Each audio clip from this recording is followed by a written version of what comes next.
Salut à tous et à tous, c'est Plisty. Aujourd'hui, nouvelle vidéo, vous l'avez vu au titre. Aujourd'hui, on va classer tous les Spider-Man de A à Z.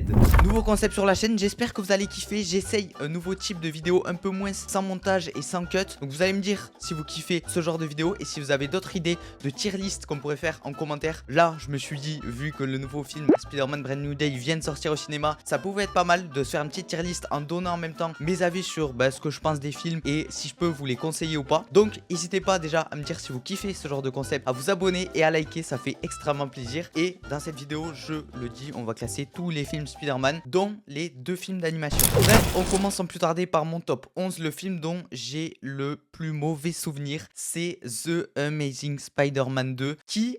Voilà, alors là je vais peut-être faire couler de langue qui pour certains est le meilleur, en tout cas l'un des meilleurs films Spider-Man avec Andrew Garfield. Alors moi j'ai du mal avec ce film, même si c'est vrai, je l'avoue, ça fait un bail que je l'ai pas revu, mais j'avais pas trop envie de le revoir vu les souvenirs que j'en avais. Je lui ai mis la note de 1,5 sur Letterboxd. Alors je le rappelle les gars, j'ai un compte Letterboxd, n'hésitez pas à aller vous abonner. D'ailleurs mon compte s'appelle Plisty, c'est pour ceux qui connaissent pas une application ciné dans laquelle on peut noter, commenter et partager les films qu'on a vu au cours de l'année. Moi, j'en profite pour mettre tous les films que j'ai vus et les classer, les noter, même mettre des commentaires de temps en temps. Donc, n'hésitez pas à aller voir sur Letterboxd. Je mets pas mal de films à jour. Donc, voilà, je fais ma petite promo, mais je mettrai le lien en description. Mais donc, pour revenir à Spider-Man, c'est vrai que celui-là, j'ai eu beaucoup de mal. Peut-être il faudrait que je revoie le film parce que ça fait un moment que je ne l'ai pas vu. Il me semble que la musique, c'est aussi Hans Zimmer. Donc, ça, j'avoue que j'en avais plutôt des bons souvenirs de la musique.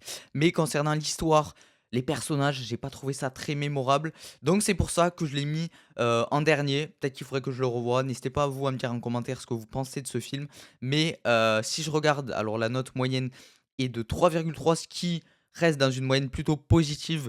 On voit que la plupart des gens mettent un 3 sur 5. Donc il faudrait peut-être que je le revoie et que j'en aurai un avis plutôt positif. Mais pour l'instant, je laisse The Amazing Spider-Man 2 dans mon top 11 de cette tier list des films Spider-Man. On continue dans la même lignée avec The Amazing Spider-Man, le premier du nom cette fois, que je garde aussi comme un plutôt mauvais souvenir. Alors pareil, c'est les films que j'avais vus, pareil dans la tranche d'âge des 7-8 ans, donc j'ai plus trop de souvenirs de ces 2 films. Mais voilà, c'est des films que j'ai pas trop kiffé sur le moment. Pareil, lui, je lui ai mis une note, alors un peu plus élevée de 2 sur 5, mais pareil, c'est pas des films très mémorables pour moi. Le méchant, donc il me semble que dans celui-là, c'est le lézard que j'avais pas trop kiffé. Pareil, pas très mémorable.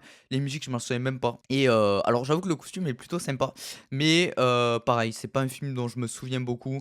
Et alors, si on regarde la tranche moyenne, la moyenne est à 3,6, qui est un poil plus élevé. On voit que les gens mettent au global quand même des notes un peu plus élevées, mais pour ma part, c'est pas du tout l'un de mes Spider-Man préférés, même si je sais que pour certains, c'est totalement l'inverse. C'est aussi le but de cette vidéo, un peu donner nos avis et nos opinions sur tous les films. Mais voilà, c'est vrai que ces 2 films, il faudrait peut-être que je les revoie pour me donner un nouvel avis, parce que c'est vrai que ça fait longtemps que je les ai pas vus. Quand je vois la plupart des gens dire que c'est et que ça reste des plutôt bons films Spider-Man, il faudrait peut-être que je me les remate. Voilà, tout simplement. Donc pour l'instant, on est sur les 2 premiers films de Andrew Garfield que je mets en dernier. Alors, Andrew Garfield, l'acteur en lui-même, c'est pas un acteur que je déteste non plus, mais c'est juste que la réalisation de Mark Webb, c'est pas celle que je kiffe le plus. Ensuite, on continue avec mon top 9 et on mettra Spider-Man No Way Home. Alors, Spider-Man No Way Home, il est assez particulier parce que à la sortie du film, j'étais méga hype, comme je pense 99% du monde dans cette vidéo. Et c'est un film que j'ai surkiffé à la sortie. Évidemment, vous en doutez, parce qu'il y avait full fan service avec évidemment les 3 Spider-Man, Docteur Octopus, le Bouffon Vert, etc., etc. Et c'est un film qui, avec le temps, je trouve, a plutôt mal vieilli parce que, en fait, quand tu le revois, c'est juste du fan service à gogo et c'est tout. Donc, j'ai baissé sûrement ma note de base que j'avais dû mettre en 2021. Je lui ai laissé la note de 3 sur 5. Je reste quand même sur une moyenne positive parce que tu connais les méchants, les 3 Spider-Man réunis, évidemment, ça m'a fait plaisir de les voir dans un même film. Mais voilà, il faut dire la vérité, c'est pas du tout l'un des meilleurs films Spider-Man, voire de très loin l'un des plus mauvais. Même si on voit que la moyenne reste quand même très positive avec 3,9 sur 5. Donc voilà, je pense que c'est plus le fanservice qu'autre chose qui a fait kiffer ce film. Mais il faut pas non plus le nier. Voilà, ça reste un bon film, mais pas plus. Même si c'est vrai que c'est John Watts qui a fait toute la trilogie des No Way Home, Homecoming et Far From Home, c'est un réalisateur, alors en tout cas dans la trilogie, je trouve que on en fait un peu des caisses. Je trouve pas que c'est non plus des très, très mauvais films, même s'il manque beaucoup de choses pour que ce soit un bon Spider-Man. Je dirais que ça reste, dans la même lignée, toute la trilogie, juste des bons films, mais pas plus. On continue avec mon top 8 et cette fois, on va parler de Spider-Man Brand New Day qui vient de sortir. Je l'ai vu il y a de cela 2 3 jours et un peu déçu, de ce nouveau, Spider-Man. J'en attendais un peu plus, surtout avec la bande annonce qui donnait pas mal envie sur justement, le nouveau Spider-Man, peut-être basculer d'un nouvel aperçu du personnage et au final on reste quand même ancré sur les personnages d'avant avec Zendaya, Ned, etc., etc. Et je trouve que c'est dommage, ils ont pris, alors évidemment pour pas décevoir les fans, pris le parti pris de garder les anciens personnages et les laisser dans la saga, même si pour moi ça aurait été bien de tenter un tout nouveau truc en abandonnant tous les anciens personnages et comme ils nous le font croire dans la bande-annonce, donc Brand New Day vers de nouveaux jours, oublier le passé, surtout avec les événements du précédent. Donc je trouve que c'est un peu dommage, je vous spoil pas bien évidemment pour ceux qui l'ont pas vu. Je peux vous dire que ça reste quand même un bon film, mais voilà, sans plus, j'ai trouvé les personnages pas du tout mémorables, la musique est catastrophique. Alors OK, Spider-Man est pas mal. Il y a des trucs, des comics qu'on reprend, bam bam bam, qui sont plutôt bien, mais je trouve qu'on aurait pu creuser encore plus dans le sujet. Mais ça reste quand même un bon Spider-Man, mais c'est pas du tout l'un de mes films préférés. Et d'ailleurs, c'est pour ça que je le mets dans les derniers. Mais si on regarde la moyenne, il est à 4,1. Je pense que c'est plus la hype du moment qu'autre chose, comme No Way Home à l'époque. Donc, moi, je reste sur un 3 sur 5. Vous me direz en commentaire pour ceux qui l'ont vu ce que vous en avez pensé. Moi, je resterai sur cette note. Je l'ai revue 2 fois d'ailleurs, mais je bougerai pas ma note pour ma part. Et il restera dans les derniers. On continue avec mon top 7 Spider-Man Homecoming dans la même lignée. Pareil, des films de John Watts. On est sur un 3 sur 5. Pareil, je trouve que c'est un bon film. Il réinvente pas la saga. Il tente pas forcément des trucs. Ça reste un bon film, mais sans plus. Alors, je trouve que il est un peu trop détesté, je trouve que ça reste quand même un bon film Spider-Man, surtout avec le vautour que moi j'ai plutôt bien kiffé. J'avoue que, je vois pas mal de monde, le détester et tout. Moi, je trouve que ça reste quand même un bon méchant. Il y a Iron Man, on reste dans le truc de Spider-Man avec l'univers du MCU, etc. J'aime bien le costume. Donc là, il faut savoir que c'était le tout premier Spider-Man avec John Watts, alors peut-être même le tout premier Spider-Man du MCU. Et pour ce qui est de la moyenne globale, on est sur du 3,5, donc les gens trouvent que bon, voilà, ça reste un bon film, mais sans plus. Moi, pareil, je peux pas dire que c'est meilleur que Far From Home ou No Way Home, mais ça reste dans la même lignée, 3 sur 5. Pareil, on reste sur des méchants assez basiques, même si, voilà, comme j'ai dit, Vautour, ça reste un plutôt bon méchant. Les musiques sont peut-être un peu plus mémorables. Je trouve qu'il y a des musiques dont je me souviens un peu plus. Mais voilà, ça reste un bon film Spider-Man, mais sans plus. On continue avec le top 6. Spider-Man Far From Home, pareil, dans la même lignée, je lui mets 3 sur 5. Alors peut-être celui-là, je l'ai mis un peu au-dessus d'Homecoming parce que je trouve un peu plus mémorable, surtout du méchant Mysterio, qui, évidemment, de par l'acteur Jack Gyllenhaal, est peut-être un peu plus mémorable, le jeu d'acteur est un peu mieux, mais même de par l'histoire globale, j'ai trouvé le film un peu mieux. Avec la façon dont l'histoire est racontée, je trouve que le film reste peut-être un peu mieux pour moi, même si, bon, voilà, je lui ai mis la même note de 3 sur 5. Ça reste dans la même lignée des films de John Watts, comme je l'ai dit, mais peut-être un peu mieux que Homecoming, évidemment, No Way Home, qui, voilà, juste par le fanservice, ça arrive à plaire. Mais voilà, je l'ai trouvé plus mémorable, comme j'ai dit, de par le méchant. Peut-être la musique aussi, je m'en souviens pas trop, mais il me semble qu'elle était un peu mieux. Et le Spider-Man de Tom Holland qui reste classico-classique, mais qui fait l'affaire. On continue, on rentre dans le croustillant avec Spider-Man 3 de Sam Raimi, la trilogie Sam Raimi qui, pour moi, je le dis, est la meilleure trilogie Spider-Man. Il n'y a pas de débat pour moi, Tobey Maguire. Tu es le number one. Spider-Man 3, qui est un film que je surkiffe évidemment. Alors, c'est pas évidemment celui que je kiffe le plus de la trilogie Sam Raimi, mais il faut avouer qu'il est très très bien. D'ailleurs, je lui ai mis 3,5. Je pourrais lui mettre très facilement 4. Il faudrait que je le revoie. Peut-être ça fait un moment que je l'ai pas vu. De ce que je me souviens, les méchants, je les avais plutôt bien kiffés avec notamment le costume de Venom exceptionnel, le personnage de l'homme sable et tout ce qui s'ensuit, la musique évidemment exceptionnelle. Donc ça reste un très très très bon Spider-Man. Si tu regardes la moyenne, je suis étonné parce qu'elle est plus basse que un Far From Home par exemple qui lui est à 3,4. et je trouve qu'il est bien, bien meilleur de partout, de par ses méchants, de par sa musique, de par sa réalisation. Je le trouve exceptionnel. Donc, pour moi, il rentre dans la tier list haute des films Spider-Man. Et si vous ne l'avez pas vu, je peux que vous le conseiller. Et d'ailleurs, je vous conseille de commencer par la trilogie Sam Raimi, qui pour moi est la meilleure.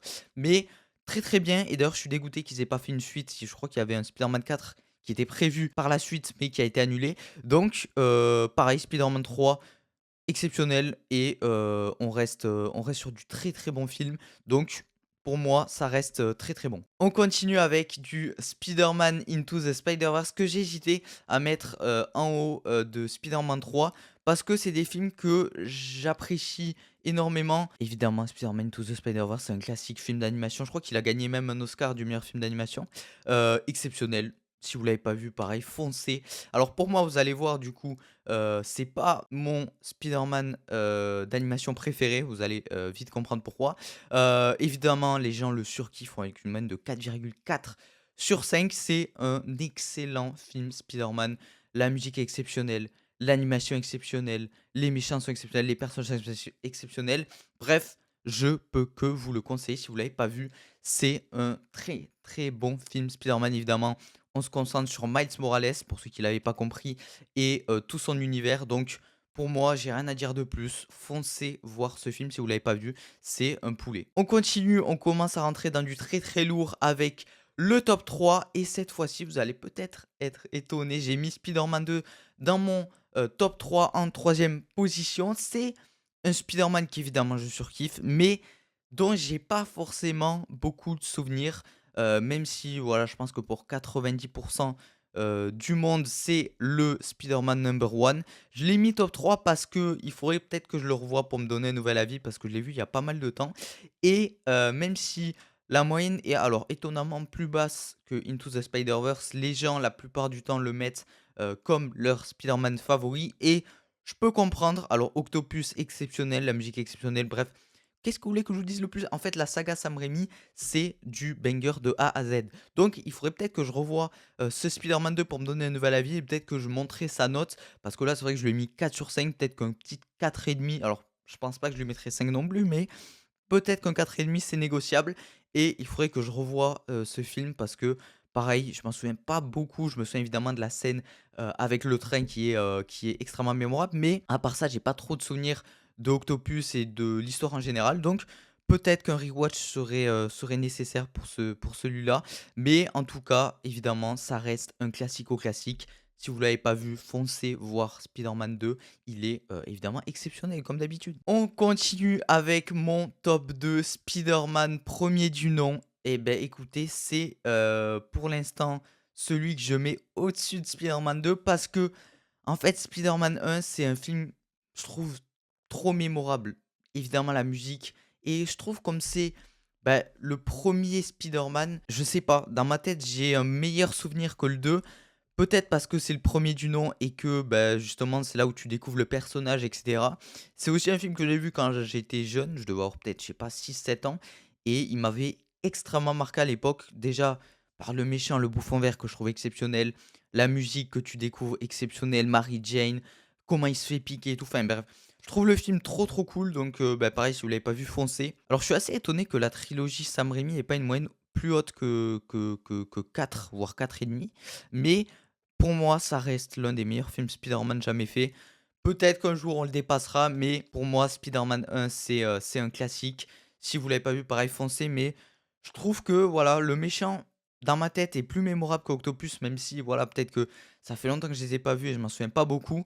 Mais voilà, pour moi, Spider-Man, ça reste un classique. Et c'est pour ça que je le mets dans mon top 2. Et enfin, mon number one, même si ça reste un film d'animation, c'est pour l'instant Spider-Man Across the Spider-Verse partie 1. Voilà, parce que pour ceux qui ne le savent pas ou pour ceux qui ne l'auraient pas vu, il y a une partie 2 qui sortira 2027 ou 2028, je sais plus. Exceptionnel. Alors, j'ai une histoire particulière avec ce film parce que quand je l'ai vu à la sortie en 2023, j'avais pas tant kiffé que ça. Je crois que je l'avais mis 3 ou 2,5. Et je l'ai revu il y a un an ou deux. Et mes frérots, exceptionnel. Je lui ai mis 4,5. Pour moi, c'est le meilleur film d'animation Spider-Man jamais fait. Le meilleur film Spider-Man tout court, en fait.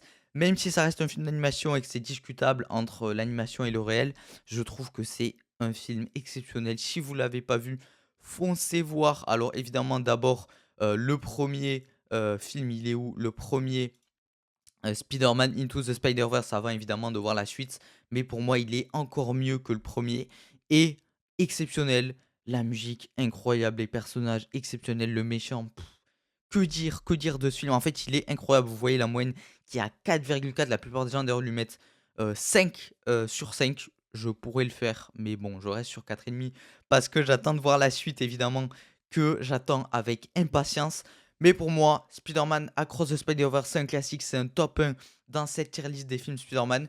Et pareil, allez le voir si vous ne l'avez pas vu, c'est exceptionnel. Donc voilà pour le classement de tous ces films Spider-Man. Vous avez le classement global sur mon compte Letterboxd. Donc n'hésitez pas à aller voir mon compte Plisty. J'ai tout mis sur mon compte. Vous avez le classement de A à Z. Donc pour un petit résumé, on est quand même sur une moyenne avec les films de Sam Raimi du côté plus positif et les films avec Andrew Garfield plus du côté négatif avec plutôt les pires films qui sont pour moi du côté de la saga Spider-Man. Après, dans la moyenne globale, on a la trilogie Homme qui pour moi reste assez classique mais qui fait l'affaire. Et évidemment les films d'animation qui pour moi restent exceptionnels. Même si on aurait pu ne pas les compter dans cette tier list, je pense qu'il fallait quand même en parler, surtout si vous les avez pas vus, pour vous donner envie d'aller les voir parce que ça reste évidemment des très très bons films Spider-Man. Enfin bref, voilà, c'était tout pour ce petit classement des films Spider-Man. J'espère qu'elle vous a plu. C'était aussi le but de se remémorer un peu tous les films Spider-Man et peut-être vous donner envie d'aller en voir certains que vous avez peut-être pas vu ou même dont ça fait longtemps que vous vous en souvenez plus. Donc voilà, je me suis dit que ça pourrait être pas mal de faire une petite vidéo comme ça. Si jamais vous kiffez ce genre de vidéo et que vous avez d'autres tier list en tête que vous voulez qu'on fasse dans une prochaine vidéo, n'hésitez pas à me le dire en commentaire. N'hésitez pas à me dire quel est votre Spider-Man préféré dans les commentaires et on se retrouve très bientôt pour une nouvelle vidéo. Moi je vous laisse, c'était Plisty.